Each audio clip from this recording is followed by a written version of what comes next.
إن الحمد لله نحمده ونستعينه ونستغفره ونعوذ بالله من شرور أنفسنا ومن سيئات أعمالنا. من يهده الله فلا مضل له ومن يضلل فلا هادي له، وأشهد أن لا إله إلا الله وحده لا شريك له، وأشهد أن محمدًا عبده ورسوله. يا أيها الذين آمنوا اتقوا الله حق تقاته ولا تموتن إلا وأنتم مسلمون. يا أيها الناس اتقوا ربكم الذي خلقكم من نفس واحدة وخلق منها زوجها وبث منهما رجالا كثيرا ونساء، واتقوا الله الذي تساءلون به والأرحام إن الله كان عليكم رقيبا. يا أيها الذين آمنوا اتقوا الله وقولوا قولا سديدا يصلح لكم أعمالكم ويغفر لكم ذنوبكم، ومن يطع الله ورسوله فقد فاز فوزا عظيما. أما بعد، فإن أصدق الحديث كتاب الله، وأحسن الهدي هدي محمد صلى الله عليه وسلم، وشر الأمور محدثاتها، وكل محدثة بدعة، وكل بدعة ضلالة، وكل ضلالة في النار. محترم و مکرم حاضرین مجلس، بزرگوں، دوستوں، اسلامی بھائیوں اور پردہ نشین ماؤں بہنوں، اللہ رب العالمین کے فضل و کرم سے گزشتہ کئی ہفتوں سے ہم شیخ الاسلام علامہ ابن تیمیہ رحمہ اللہ کی مشہور کتاب العقیدۃ الواسطیہ کی شرح اس مسجد میں پڑھ رہے ہیں. گزشتہ دروس میں آپ کے سامنے اللہ رب العالمین کے بعض ناموں کے تعلق سے، بعض صفات کے تعلق سے تذکرہ آ چکا ہے.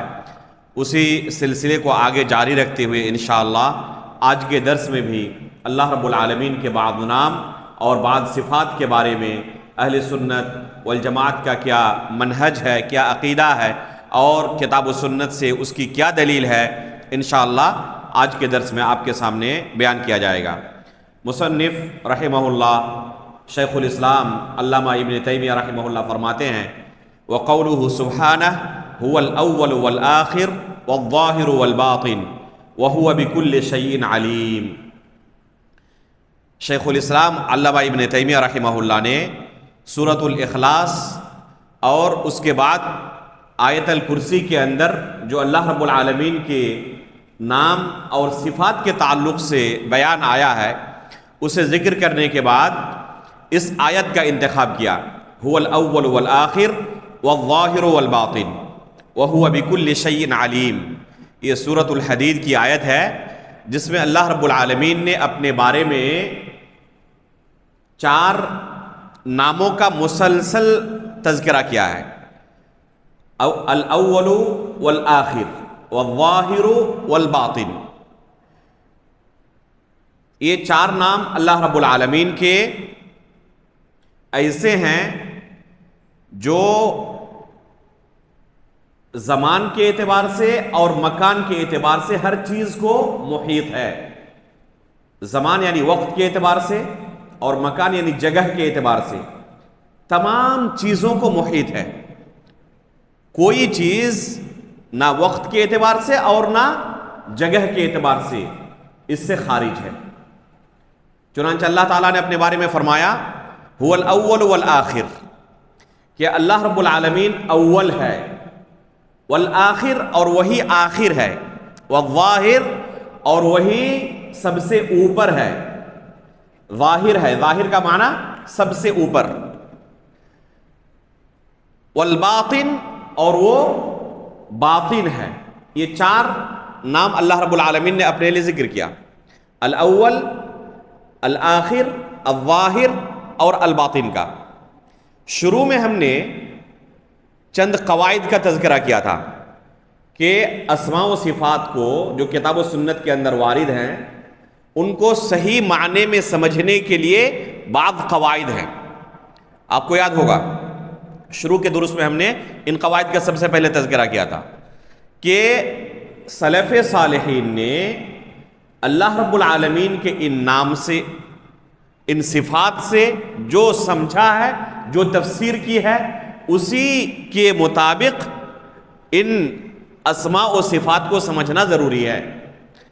ان آیتوں کی تفسیر اپنے ذہن سے، اپنے قیاس سے، اپنی رائے سے اگر کوئی کرنے جائے اور سلف صالحین کے فہم کو پس پشت ڈال دے تو زبردست ٹھوکر کھائے گا۔ جیسے کہ گزشتہ درس میں آپ کے سامنے ایک مثال پیش کی گئی تھی الکرسی کی، وسع کرسیہ السماوات والارض، کہ لفظ کرسی کسی کے سامنے بیان کیا جائے تو کوئی بھی کرسی سے کیا سمجھے گا؟ جو اس کے ذہن میں کرسی کی تصویر ہے وہی سمجھے گا جس میں انسان بیٹھتا ہے، حالانکہ اس آیت میں کرسی کا وہ معنی نہیں ہے، بلکہ عبداللہ ابن عباس رضی اللہ تعالیٰ عنہ نے اس کا معنی کیا بیان کیا؟ موضع القدمین، اللہ رب العالمین کے دونوں قدم رکھنے کی جگہ ہے۔ تو کتاب و سنت کے اندر جو اللہ رب العالمین کے تعلق سے بیان ہو، ان آیات کا، ان احادیث کا کیا صحیح معنی ہے؟ ہم اپنی قیاس اور رائے سے اس کا صحیح معنی بیان نہیں کر سکتے۔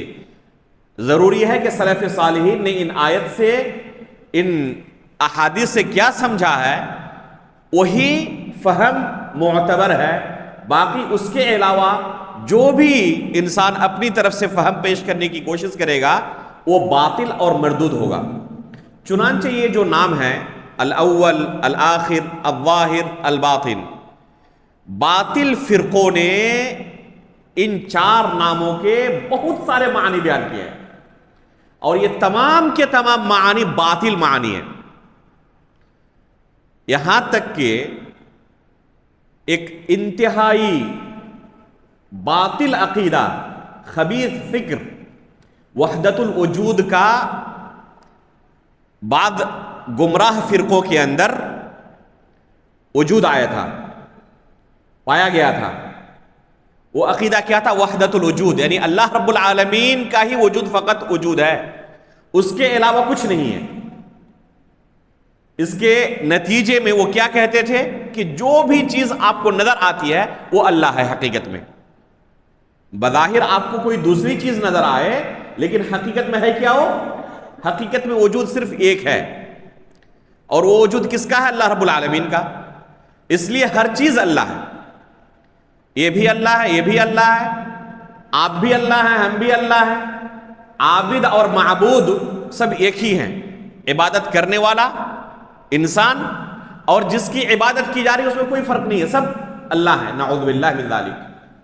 سلف صالحین نے بیان کیا ہے کہ اس سے خبیث اور باطل عقیدہ شاید کہ اس روئے زمین پر کوئی نہیں آیا تھا، اتنا خبیث اور باطل عقیدہ تھا، یہاں تک کہ وہ کہتے تھے کہ پیشاب و پاخانہ اور حلوے کے درمیان کوئی فرق نہیں ہے، وہ ایک ہی ہے، آپ کو بظاہر فرق نظر آ رہا ہے۔ افسوس کی بات ہے کہ آج ہمارے بر صغیر کے اندر بھی ہمارے نوجوان جن بعض اسکالرز کو فالو کرتے ہیں وہ بھی اس طرح کے باطل عقائد کی نشر و اشاعت کرتے ہیں۔ ان میں سے ایک مشہور نام ڈاکٹر اسرار صاحب کا ہے، چنانچہ وہ بھی اسی وحدت الوجود جیسے کفریہ عقیدے کو علل اعلان لوگوں کے درمیان نشر و اشاعت کرتا ہے اور لوگوں کو اس باطل فکر کی طرف دعوت دیتے ہیں۔ چنانچہ اس کی مثال پیش کرتے ہوئے کہتے ہیں کہ جیسے آپ کوئی لکڑی لیں اور اس کے سرے میں آگ لگا دیں اور اسے تیز دائرے کی شکل میں گھمائیں، آپ کو کیا نظر آئے گا کہ کوئی آگ کا دائرہ ہے وہاں پر، اور پھر اس لکڑی کو روک لیں تو دائرہ ختم ہو گیا۔ تو جو چیز بظاہر آپ کو نظر آ رہی تھی حقیقت میں وہ چیز تھی نہیں۔ مثال دے کر سمجھا رہے ہیں، اس سے لازم آیا کہ جو بھی چیز ہمیں نظر آ رہی ہے حقیقت میں کچھ نہیں ہے، حقیقت میں صرف اللہ کی ہی ذات ہے، اور تمام کی تمام چیزیں وہ اللہ رب العالمین کا ایک مظہر ہے۔ تو یہ باطل عقیدہ ہے، اس سے لازم کیا آئے گا؟ ہر شخص، ہر چیز دنیا کے اندر کیا ہے؟ وہ نعوذ باللہ اللہ ہے۔ یہ باطل عقیدہ ابن عربی صوفی نے زور و شور کے ساتھ اس کا پرچار شروع کیا تھا، اور سلف صالحین کی ایک لمبی جماعت نے اس باطل عقیدے پر رد کیا ہے۔ حافظ ذہبی رحمہ اللہ نے تفصیل کے ساتھ اس باطل عقیدے پر رد کیا ہے۔ شیخ الاسلام علامہ ابن تیمیہ رحمہ اللہ مجموع الفتاویٰ کے اندر اور دوسری کتابوں کے اندر، ان کے تلمیذ رشید علامہ ابن قیم رحمہ اللہ نے، اور تقریباً تمام سلف صالحین نے اس باطل عقیدے پر رد کیا ہے۔ اس آیت سے، جو آیت آپ کے سامنے ابھی پیش کی گئی، هو الاول والآخر والظاہر والباطن، ڈاکٹر اسرار احمد صاحب اس آیت کے بارے میں کہتے ہیں کہ یہ آیت وحدت الوجود کے لیے نص قطعی ہے۔ کیا فرماتے ہیں؟ هو الاول والآخر والظاہر والباطن، یہ آیت وحدت الوجود کے لیے نص قطعی ہے۔ نعوذ باللہ من ذالک۔ سلف صالحین میں سے کسی نے یہ فہم نہیں سمجھا، بلکہ خود اللہ کے رسول صلی اللہ علیہ وسلم جن کے اوپر یہ قرآن نازل ہوا، خود اللہ کے رسول نے اس آیت کا کیا معنی ہے تفسیر کی ہے، بیان کیا ہے۔ چنانچہ صحیح مسلم کے اندر اللہ کے رسول صلی اللہ علیہ وسلم کی صحیح حدیث موجود ہے۔ اللہ کے رسول صلی اللہ علیہ وسلم دعا کرتے تھے اللہ رب العالمین کے سامنے، اور دعا کرتے ہوئے اللہ رب العالمین کے سامنے کہتے تھے اللہم انت الاول فلیس قبلک شیء۔ دیکھیں خود اللہ کے رسول صلی اللہ علیہ وسلم اس کی تفسیر کر رہے ہیں کہ اول کا کیا معنی ہے۔ اللہم انت الاول فلیس قبلک شیء وانت الآخر فلیس بعدک شیء وانت الظاہر فلیس فوقک شیء وانت الباطن فلیس دونک شیء اقض عنا الدین واغننا من الفقر۔ یہ اللہ کے رسول صلی اللہ علیہ وسلم کی دعاؤں میں سے بہت ہی پیاری دعا ہے، یاد کر لیں اس دعا کو اور بکثرت پڑھتے رہا کریں، خصوصاً وہ لوگ جو قرض وغیرہ کے مصیبت سے جھوج رہے ہیں، فقر و فاقہ اور غربت سے جھوج رہے ہیں، تو اپنی معاشی حالت کے استحکام کے لیے اللہ کے رسول صلی اللہ علیہ وسلم کی بہترین دعا ہے یہ، اللہم انت الاول فلیس قبلک شیء وانت الآخر فلیس بعدک شیء وانت الظاہر فلیس فوقک شیء وانت الباطن فلیس دونک شیء اقض عنا الدین واغننا من الفقر۔ ان تمام ناموں کا واسطہ دینے کے بعد اللہ کے رسول آخر میں اللہ رب العالمین سے دعا کرتے ہیں کہ اے اللہ تو ہمارے اوپر جو قرض ہے، جس قرض کے بوجھ تلے ہم دبے ہوئے ہیں، اس قرض کو ادا کر دے، یعنی ہمیں توفیق دے، مالداری دے کہ جس سے ہم اس قرض کو ادا کر سکیں۔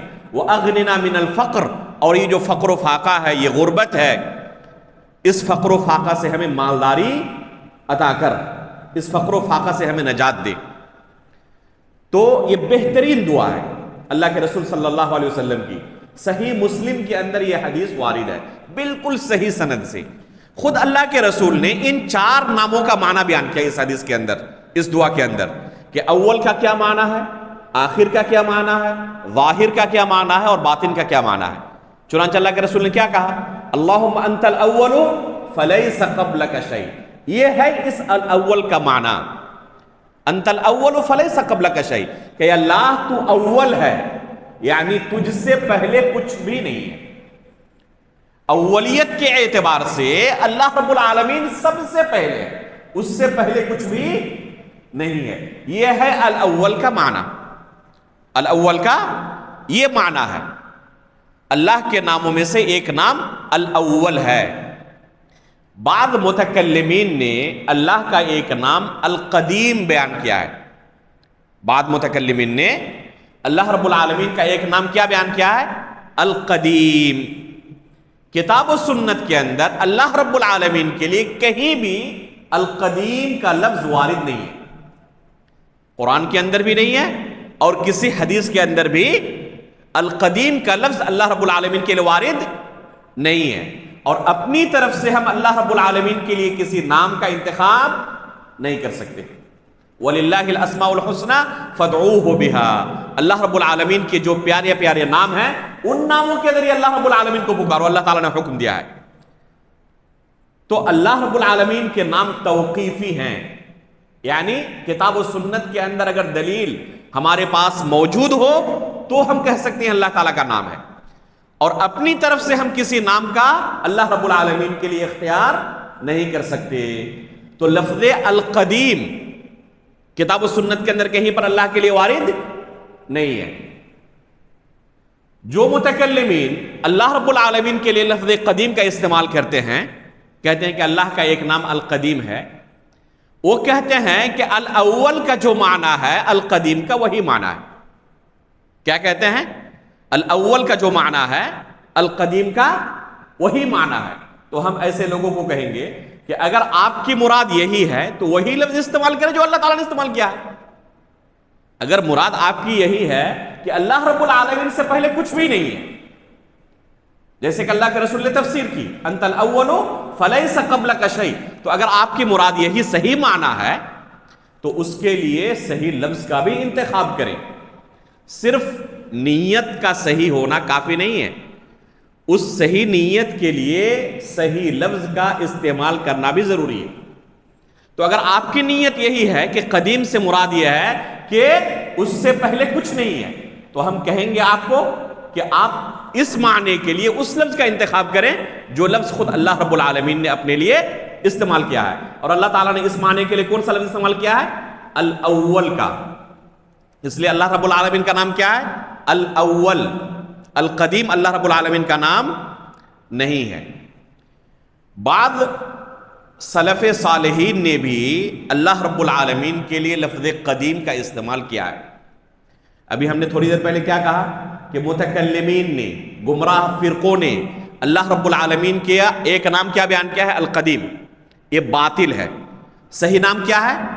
الاول۔ لیکن بعض سلف صالحین کی کتابوں کے اندر بھی جن کا عقیدہ اور منہج درست تھا، ان کے یہاں بھی لفظ قدیم کا استعمال ملتا ہے۔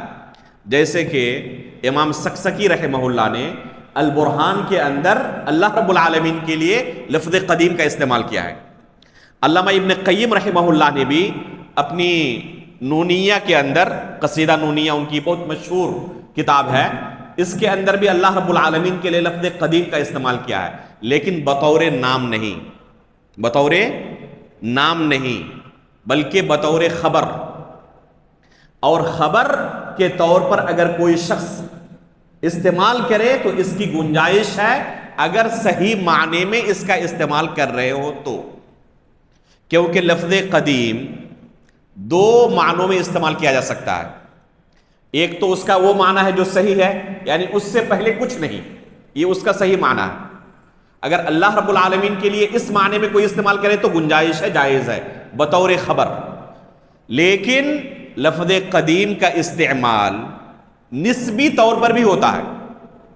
جیسے کہیں آپ کے پاس دو موبائل ہو، یہ پرانا ہے یہ نیا ہے، یہ قدیم ہے یہ جدید ہے، کہتے نہیں کہتے؟ تو کیا اس موبائل سے قدیم کوئی دوسرا نہیں ہو سکتا؟ وہ کسی دوسرے کے بنسبت قدیم ہے لیکن اس سے بھی کوئی قدیم ہو سکتا ہے۔ خود اللہ رب العالمین نے قرآن کریم کے اندر لفظ قدیم کا استعمال کیا، حتی عاد کالعرجون القدیم۔ تو قدیم نسبی کے طور پر، یعنی کسی چیز سے زیادہ وہ قدیم ہے، لیکن اس سے بھی زیادہ کوئی چیز قدیم ہو سکتی ہے۔ تو اللہ رب العالمین کے لیے اس معنی میں لفظ قدیم کا استعمال کرنا جائز ہوگا؟ یقیناً حرام ہوگا، کیونکہ اللہ رب العالمین سے پہلے کچھ بھی نہیں ہے، اللہ رب العالمین سے پہلے کچھ بھی نہیں ہے۔ تو یہ معنی اگر کوئی استعمال کر رہا ہو نسبی طور پر کہ یہ کسی چیز کی بنسبت قدیم ہے لیکن اس سے بھی کوئی قدیم ہو سکتی ہے، یہ معنی اللہ رب العالمین کے لیے استعمال کرنا جائز نہیں ہوگا، حرام ہوگا۔ کون سا معنی اللہ کے لیے استعمال کرنا صحیح ہوگا؟ اگر اس معنی میں کوئی استعمال کرے کہ اس سے پہلے کچھ بھی نہیں ہے، اس معنی میں قدیم کا لفظ استعمال کرے تو جائز ہے۔ اگر خبر کے طور پر استعمال کرے، اللہ کے نام کے طور پر نہیں، نام کے طور پر استعمال کرنے کی کوئی گنجائش نہیں، کیونکہ نام کا ہونا اس کے لیے کتاب و سنت کے اندر اس کی دلیل کا ہونا ضروری ہے، اور کتاب و سنت میں لفظ قدیم اللہ رب العالمین کے لیے ہمیں نہیں ملتا۔ تو اللہ کا ایک نام کیا؟ الاول۔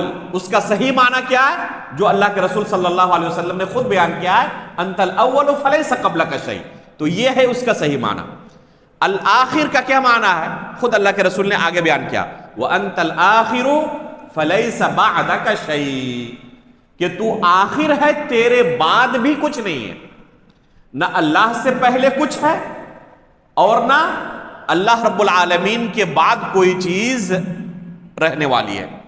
ہر چیز فنا ہو جائے گی، سب سے آخر میں کون رہیں گے؟ اللہ رب العالمین۔ اللہ رب العالمین کے بعد کوئی چیز نہیں ہے۔ تو زمانے کے اعتبار سے یہ دونوں نام ہر چیز کو محیط ہے، نہ اللہ سے پہلے کچھ ہے نہ اللہ کے بعد کچھ ہے۔ الاول والآخر، زمانے کے اعتبار سے یہ دونوں نام ہر چیز کو کیا ہوا؟ محیط ہو گیا۔ یہاں پر یہ بھی دھیان دینے کی ضرورت ہے کہ اللہ رب العالمین کے نام دو طرح کے ہیں، بعض نام مفرد ہیں اور بعض نام مزدوج ہے، یعنی مرکب ہے۔ مرکب نہیں بلکہ مزدوج کہتے ہیں اس کو، یعنی دو ناموں سے ملے ہوئے ہیں، جیسے العلیم ہے، السمیع ہے، البصیر ہے، الحلیم ہے، الغفور ہے، الشکور ہے۔ یہ تمام کے تمام جو نام ہیں یہ مفرد نام ہیں، ٹھیک ہے؟ لیکن کچھ نام ایسے ہیں جو دو ناموں کو ملا کر اللہ رب العالمین کا نام ہے، اور ان میں سے الاول والآخر اور الظاہر الباطن ہے۔ اس لیے اگر کسی کا نام رکھنا ہو عبد کے ساتھ اور اس کے ساتھ اس نام کو ملانا ہو، جیسے ہوتا ہے نا کسی کا نام عبداللہ، عبد الرحمن، عبد الحلیم، عبد الغفور، عبد الشکور، عبد السمیع، عبد البصیر، اگر الاول کے ساتھ کسی کا نام عبد کے ساتھ رکھنا ہو تو کس طرح نام رکھا جائے گا؟ عبد الاول والآخر، عبد الاول والآخر، کیونکہ یہ دونوں نام ایک ساتھ ملے ہوئے ہیں، اور یہ دونوں نام ایک ساتھ جب آپ کہیں گے، اطلاق کریں گے، تب اس کا صحیح معنی واضح ہوگا۔ ایسا نہیں کہ صرف اللہ رب العالمین سے پہلے کچھ نہیں ہے یہ کہہ کر ہم خاموش ہو جائیں، بلکہ اس کے ساتھ یہ بھی کہنا ضروری ہے کہ اس کے بعد بھی کچھ نہیں ہے۔ تو زمانے کے اعتبار سے اللہ رب العالمین ہر چیز کو محیط ہے، الاول بھی ہے الآخر بھی ہے۔ اسی طرح مکان کے اعتبار سے بھی اللہ رب العالمین ہر چیز کو محیط ہے، اور اس کی دلیل یہ دو نام ہیں، الظاہر والباطن۔ کیا معنی ہے الظاہر کا، کیا معنی ہے الباطن کا؟ خود اللہ کے رسول نے اس حدیث میں بیان کیا ہے، وَأَنْتَ الظَّاهِرُ فَلَيْسَ فَوْقَكَ شَيْءٌ، کہ تو ظاہر ہے، تیرے اوپر کوئی چیز نہیں ہے۔ اے اللہ تو ظاہر ہے، تیرے اوپر کوئی چیز نہیں۔ یہ ہے صحیح معنی الظاہر کا، یعنی اللہ رب العالمین سب سے اوپر ہے، اللہ رب العالمین کے اوپر کوئی چیز نہیں ہے۔ تو مکان کے اعتبار سے اللہ رب العالمین سب سے اوپر ہے اور ہر چیز کو محیط ہے۔ ساتھ میں ظاہر ہونے کے ساتھ ساتھ اللہ رب العالمین الباطن بھی ہے، اور الباطن کا کیا معنی ہے؟ وَأَنْتَ الْبَاطِنُ فَلَيْسَ دُونَكَ شَيْءٌ، کہ اللہ تو باطن ہے، تجھ سے زیادہ کوئی چیز قریب نہیں ہے۔ سب سے قریب اگر کوئی چیز ہے تو اللہ رب العالمین ہے، اور اللہ رب العالمین کے لیے لفظ قریب کا جب استعمال کریں تو اس کا کیا معنی ہوگا؟ کیا اپنی ذات کے ساتھ اللہ رب العالمین ہر ایک کے قریب ہے؟ گزشتہ درس میں بیان کیا گیا تھا اللہ رب العالمین کہاں ہے؟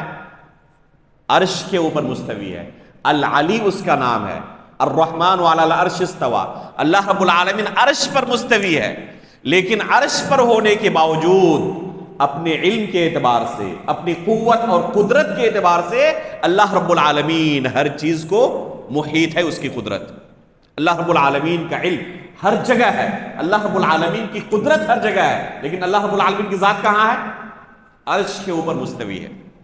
تو جب ہم کہیں گے الباطن کا معنی یہ ہے کہ فَلَيْسَ دُونَكَ شَيْءٌ، تجھ سے قریب کچھ بھی نہیں ہے۔ تو اس قربت کا معنی کیا ہوگا؟ اپنی قوت کے اعتبار سے، اپنے علم کے اعتبار سے اللہ رب العالمین سے قریب کچھ بھی نہیں ہے۔ یہاں پر یہ جو قربت ہے یہ عام قربت ہے، یہ جو قربت ہے یہ عام قربت ہے۔ اسی کو اللہ رب العالمین نے بہت ساری آیتوں میں معیت کے ساتھ بیان کیا ہے، اور یہ آیتیں آگے آ رہی ہے، وَهُوَ مَعَكُمْ أَيْنَمَا كُنْتُمْ، کہ تم جہاں کہیں رہو اللہ تعالیٰ تمہارے ساتھ ہوتا ہے۔ اس سے باطل فرقوں نے دلیل لینے کی کوشش کی کہ جب اللہ ہمارے ساتھ ہوتا ہے اس کا مطلب کہ اللہ ہر جگہ ہے۔ جب اللہ ہمارے ساتھ ہوتا ہے وَهُوَ مَعَكُمْ أَيْنَمَا كُنْتُمْ، کہ تم جہاں کہیں رہو اللہ رب العالمین تمہارے ساتھ ہوتا ہے۔ کہتے ہیں کہ جب جہاں کہیں ہم رہیں، جب اللہ ہمارے ساتھ ہوتا ہے اس کا مطلب کہ اللہ تعالیٰ ہر جگہ ہے۔ خود اللہ کے رسول صلی اللہ علیہ وسلم اور آپ کے صحابہ سے بہتر ظاہر سی بات ہے کہ کوئی شخص ان آیتوں کو نہیں سمجھ سکتا۔ ایک دو نہیں، ہزار سے زیادہ دلیلیں ہیں کتاب و سنت کی کہ اللہ رب العالمین کہاں پر ہے؟ عرش پر مستوی ہے۔ اور جہاں بھی کسی کو شبہ ہو کسی آیت سے کہ یہاں ہو سکتا ہے کہ اس کا معنی یہ ہو کہ اللہ تعالیٰ ہر جگہ ہے، تو وہ معنی باطل معنی ہے۔ اس کا صحیح معنی وہ ہے جو سلف صالحین نے ان آیتوں کا، ان احادیث کا بیان کیا ہے کہ اللہ رب العالمین عرش پر مستوی ہے، اور معیت سے مراد کیا ہے کہ اللہ رب العالمین کا علم، اس کی قدرت سب کے ساتھ ہے۔ اللہ رب العالمین کی ذات یہاں مراد نہیں ہے۔ دوسری چیز کہ لفظ معکم جو آتا ہے، معیت، یہ عام لوگوں کے لیے ہے، سب کے لیے۔ اس میں مشرک بھی داخل ہے، کفار بھی داخل ہے، یہود و نصارہ بھی داخل ہے، مجوس بھی داخل ہے، مؤمنین بھی داخل ہے، ایک گنہگار بندہ بھی داخل ہے اور ایک صالح بندہ بھی داخل ہے معیت میں۔ لیکن جب لفظ قربت کا استعمال ہو، لفظ قریب کا استعمال ہو کتاب و سنت کے اندر، تو سلف صالحین نے اس کا معنی بیان کیا ہے کہ قربت کا لفظ صرف مؤمنین کے ساتھ، نیک لوگوں کے ساتھ، صالحین کے ساتھ خاص ہے۔ جیسے کہ اللہ رب العالمین نے کیا کہا سورۃ البقرہ کے اندر، شہر رمضان الذی انزل فیہ القرآن ھدی للناس وبینات من الھدی والفرقان۔ ان آیتوں کے بعد اللہ رب العالمین نے آگے کیا کہا کہ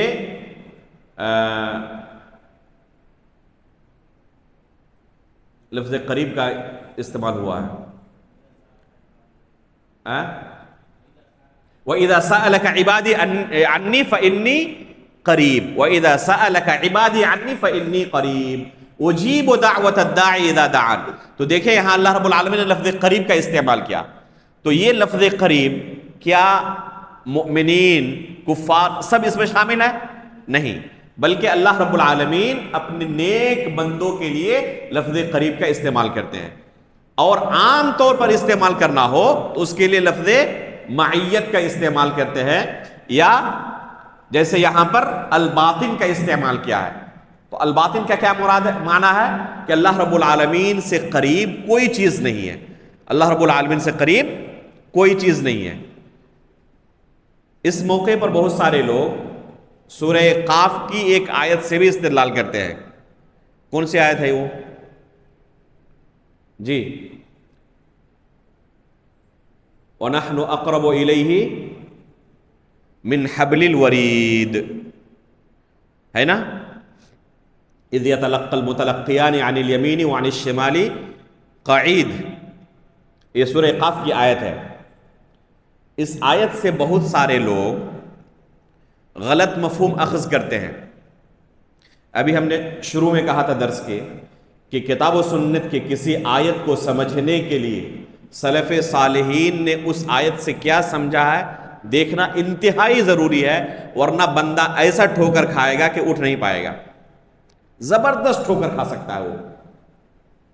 تو دیکھنے کی ضرورت ہے کہ سلف صالحین نے اس آیت کا کیا معنی بیان کیا ہے۔ وَنَحْنُ أَقْرَبُ إِلَيْهِ مِنْ حَبْلِ الْوَرِيدِ، یہ جو آیت ہے اس بارے میں تفسیر کی کتابوں کی طرف آپ رجوع کریں، پائیں گے کہ اس کی دو تفسیریں وارد ہیں۔ اس کی ایک تفسیر وارد ہے کہ اس سے مراد اللہ رب العالمین کے فرشتے ہیں، اللہ رب العالمین کی ذات مراد نہیں ہے۔ کیا مراد ہے اس سے؟ وَنَحْنُ أَقْرَبُ إِلَيْهِ مِنْ حَبْلِ الْوَرِيدِ، ہم اس کے شہ رگ سے زیادہ قریب ہیں۔ تو کون مراد ہے یہاں؟ اللہ رب العالمین۔ پہلی تفسیر اس کی ہے کہ اس سے مراد فرشتے ہیں۔ اِذْ يَتَلَقَّى الْمُتَلَقِّيَانِ عَنِ الْيَمِينِ وَعَنِ الشِّمَالِ، کہ جب دو تلقی کرنے والے، لکھنے والے، حاصل کرنے والے، بندوں کے اعمال کا مراقبہ کرنے والے، عَنِ الْيَمِينِ وَعَنِ الشِّمَالِ قَعِيدٌ، داہنے ایک بائیں بیٹھ کے لکھ رہا ہوتا ہے، مَا يَلْفِظُ مِنْ قَوْلٍ إِلَّا لَدَيْهِ رَقِيبٌ عَتِيدٌ، جو بھی اس کی زبان سے نکلتا ہے وہ فرشتے اسے کیا کرتے ہیں؟ نوٹ کر رہے ہوتے ہیں۔ تو یہ پورا سیاق کیا کہہ رہا ہے کہ یہ آیت اللہ رب العالمین کے بارے میں یا فرشتوں کے بارے میں؟ فرشتوں کے بارے میں۔ یہ پورا سیاق دلالت کرتا ہے کہ یہ آیت فرشتوں کے بارے میں ہے. یہ پہلی تفسیر ہے. دوسری تفسیر اس کی گئی ہے کہ اس سے اللہ رب العالمین کا علم اور اس کی قدرت مراد ہے. اس سے اللہ تعالیٰ کا علم اور اس کی قدرت مراد ہے. سلف صالحین سے اس کی پہلی تفسیر ہی ہمیں ملتی ہے. شیخ الاسلام علامہ ابن تیمیہ رحمہ اللہ نے، اسی طرح علامہ ابن قیم رحمہ اللہ نے الصواعق المرسلہ کے اندر، حافظ ابن کثیر رحمہ اللہ نے تفسیر ابن کثیر کے اندر تفصیل کے ساتھ اس مسئلے کو بیان کیا ہے اور ثابت کیا ہے. خصوصاً علامہ ابن قیم نے الصواعق المرسلہ کے اندر، جیسے کہ موصلی کی مختصر الصواعق المرسلہ کے اندر یہ مسئلہ موجود ہے تفصیل کے ساتھ، کہ اس سے مراد فرشتے ہیں، اللہ رب العالمین کی ذات نہیں ہے. وَنَحْنُ أَقْرَبُ إِلَيْهِ مِنْ حَبْلِ الْوَرِيدِ سے کیا مراد ہے؟ فرشتے مراد ہے، اللہ رب العالمین کی ذات مراد نہیں ہے. اور جن تفاسیر میں اللہ رب العالمین کی قدرت اور علم کو مراد لیا گیا ہے، وہ اکثر تفسیریں باطل عقیدہ رکھنے والوں کی ہے. وہ اکثر تفسیریں کیا ہے؟ معتزلہ کے عقائد سے متاثر جو علماء گزرے ہیں، ان علماء کی تفسیروں میں یہ تفسیر پائی جاتی ہے، یہ معنی پایا جاتا ہے. اس لیے راجح معنی اس آیت کا کیا ہوگا؟ وَنَحْنُ أَقْرَبُ إِلَيْهِ مِنْ حَبْلِ الْوَرِيدِ کا، کہ اس سے مراد کیا ہے؟ فرشتے ہیں. اس سے مراد فرشتے ہیں. شیخ ابن عثیمین رحمہ اللہ نے اپنے درس میں تفصیل کے ساتھ اس مسئلے کو بیان کیا ہے. استاد محترم شیخ ابراہیم بن عامر الرحیلی حفظہ اللہ، جو مدینہ یونیورسٹی کے عقیدہ کے بہت ہی لائق فائق استاد ہیں، پروفیسر ہیں، انہوں نے تفصیل کے ساتھ اس مسئلے کو ہمیں پڑھایا تھا. اور اس کا خلاصہ یہی ہے جو آپ کے سامنے ابھی ہم نے بیان کیا، کہ اس آیت میں وَنَحْنُ أَقْرَبُ إِلَيْهِ مِنْ حَبْلِ الْوَرِيدِ میں اللہ رب العالمین کی ذات یا اس کا علم یا اس کی قدرت مراد نہیں ہے، بلکہ اس سے مراد فرشتے ہیں. البتہ اللہ رب العالمین ہر ایک سے قریب ہے یا سب سے زیادہ قریب ہے، تو اس کی دوسری دلیل ہے. اس کے لیے دوسری دلیل ہے، جن میں سے ایک دلیل هو الاول والآخر والظاہر والباطن ہے. اور الباطن کا کیا معنی ہے؟ اقرب من کل شیء فلیس دونک شیء، کہ اللہ تجھ سے قریب کوئی چیز نہیں ہے. امام بیہقی کے یہاں مقاتل رحمہ اللہ، سلف صالحین کے ایک معروف عالم دین ہیں، ان سے اس آیت کی تفسیر وارد ہے. چنانچہ وہ الباطن کا معنی بیان کرتے ہوئے کہتے ہیں والباطن اقرب من کل شیء، کہ باطن سے مراد یہ ہے کہ ہر چیز سے زیادہ جو قریب ہو وہ باطن ہے. تو اللہ رب العالمین مکان کے اعتبار سے بھی ہر چیز کو محیط ہے، اس سے اوپر کچھ نہیں اور اس سے قریب بھی کوئی چیز نہیں. تو زمان کے اعتبار سے بھی اللہ رب العالمین ہر چیز کو محیط ہے، اور مکان کے اعتبار سے، جگہ کے اعتبار سے بھی اللہ رب العالمین ہر چیز کو محیط ہے. تو یہ نام اللہ رب العالمین کے بہت ہی عظیم معانی پر دلالت کرتے ہیں، اور ان ناموں کے صحیح معانی یہی ہے جو کہ اللہ کے رسول صلی اللہ علیہ وسلم سے صحیح حدیث کے اندر مروی ہے.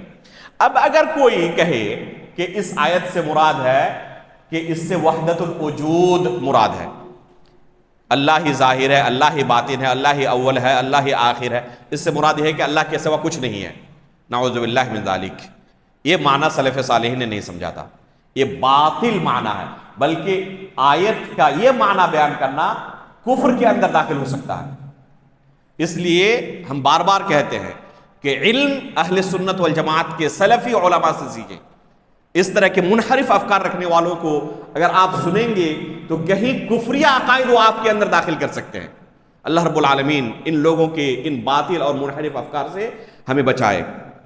اس کے بعد مصنف رحمہ اللہ نے بیان کیا اللہ رب العالمین کے بارے میں وَهُوَ بِكُلِّ شَيْءٍ عَلِيمٌ، کہ اللہ رب العالمین ہر چیز کے بارے میں علم رکھنے والا ہے. اللہ کے ناموں میں سے ایک نام العلیم ہے، اللہ کے ناموں میں سے ایک نام العلیم ہے، علم کی صفت سے متصف. اور گزشتہ درس میں آیت الکرسی کی تفسیر میں تفصیل کے ساتھ ہم نے علم کی صفت کے بارے میں بیان کیا ہے. جو بھائی گزشتہ درس میں حاضر نہیں تھے وہ صفت علم کے بارے میں اس درس کو سن لیں. اس کے بعد اللہ رب العالمین نے کیا فرمایا؟ وَتَوَكَّلْ عَلَى الْحَيِّ الَّذِي لا يموت، کہ اس رب کے اوپر توکل کرو، بھروسہ کرو جو کہ حی ہے، جس کا ایک نام کیا ہے؟ الحی۔ الحی کا معنی آیت الکرسی کے اندر بیان کیا گیا تھا، یہ نام آیت الکرسی کے اندر وارد ہے، الحی القیوم، اللہ لا الہ الا ہوا الحی القیوم۔ وہاں پر ہم نے کہا تھا کہ یہ دو نام جو ہے الحی اور القیوم تمام ناموں کا خلاصہ ہے، جامع ہے۔ الحی سے مراد ہمیشہ زندہ رہنے والا، جس سے پہلے نہ موت ہے اور نہ جس کے بعد موت ہے۔ یہ نام الحی اللہ رب العالمین کے علاوہ کسی بھی مخلوق کے لیے استعمال کرنا ممکن نہیں ہے۔ آپ مخلوق میں کوئی ایسی چیز نہیں دکھا سکتے جس سے پہلے موت نہیں تھی یا جس کے بعد موت نہیں ہے۔ یا تو وہ ابھی زندہ ہے، ایک زمانے میں موجود نہیں تھا، جیسے کہ ہم ہیں ابھی باحیات ہیں، زندہ ہیں، لیکن ایک زمانے میں ہمارا وجود نہیں تھا۔ ہماری تاریخ پیدائش جو ہے اس سے پہلے کہیں ہمارا وجود تھا؟ کوئی وجود نہیں تھا۔ تو ایک زمانے میں ہم موجود ہیں، ابھی زندہ ہیں، پھر ایک زمانہ ایسا آئے گا کہ ہمارا کوئی وجود نہیں ہوگا، ہم مر جائیں گے۔ کچھ چیزیں ایسی ہیں جن کے اندر حیات سرے سے ہے ہی نہیں، جیسے کہ یہ ہے، اس کے اندر کوئی زندگی نہیں ہے، حیات نہیں ہے۔ تو کوئی چیز آپ دکھا نہیں سکتے مخلوق کے اندر کہ جس کے اندر ہمیشہ حیات کی صفت موجود ہو۔ بس اللہ رب العالمین کی ذات واحد ذات ہے جس کو ہم حی کہہ سکتے ہیں، یعنی صفت حیات سے متصف، کمال کی صفت اللہ کے پاس موجود ہے۔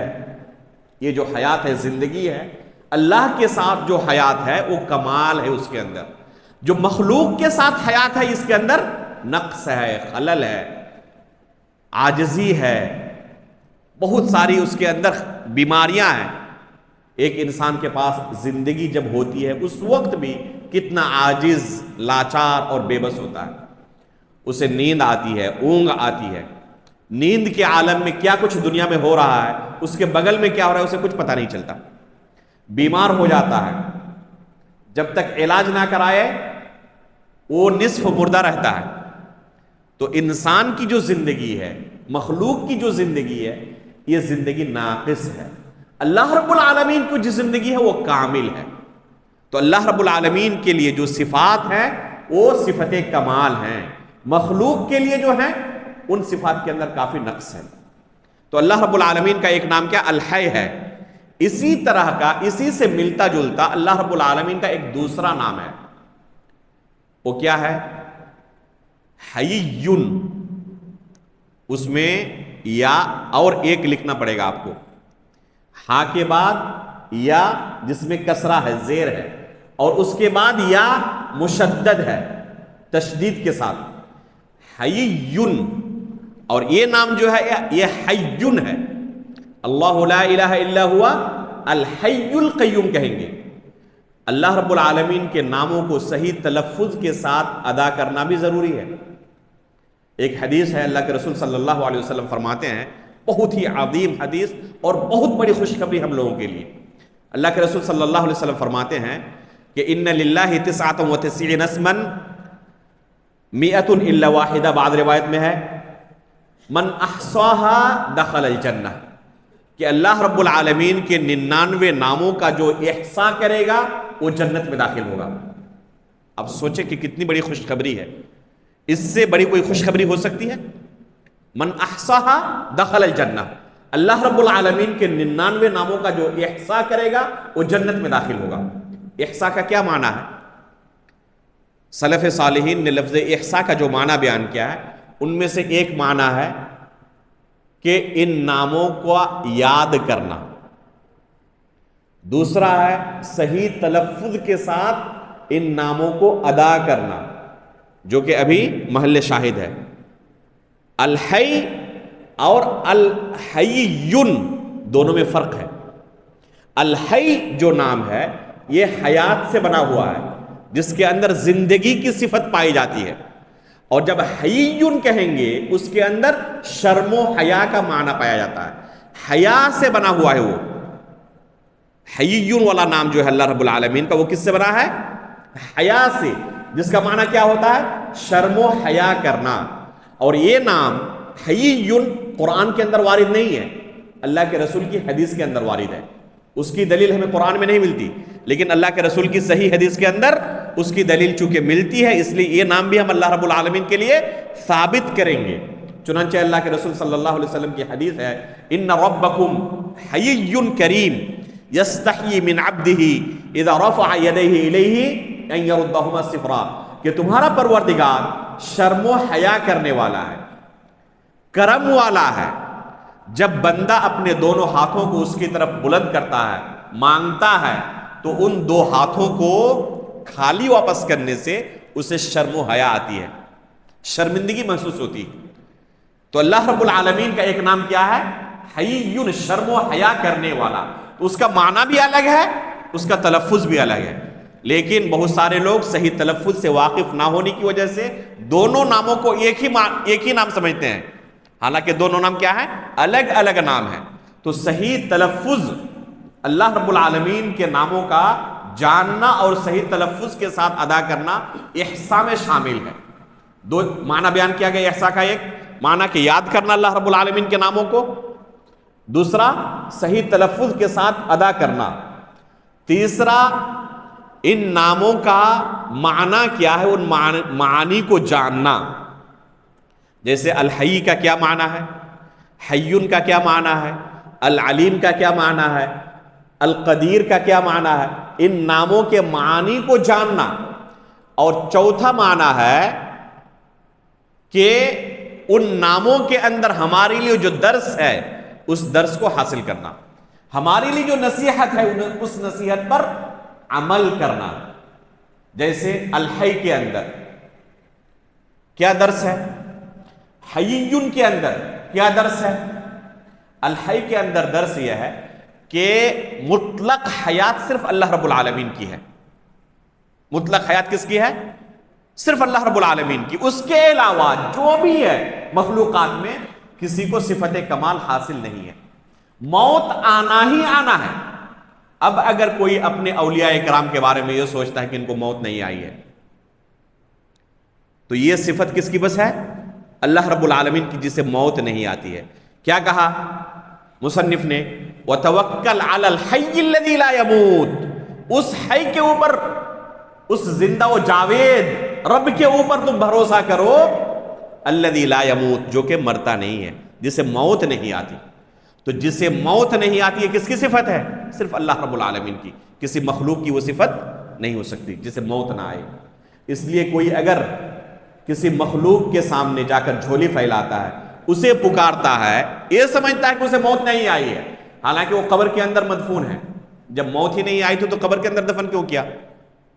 جو شخص اس طرح عقیدہ رکھتا ہے اسے ہی ہم اگر کہیں کہ چلے آپ کو بھی دفن کر دیتے ہیں زندہ، راضی ہوگا وہ؟ کوئی راضی نہیں ہوگا. تو جب انہیں موت نہیں آئی ہے تو آپ نے دفن کیوں کر دیا؟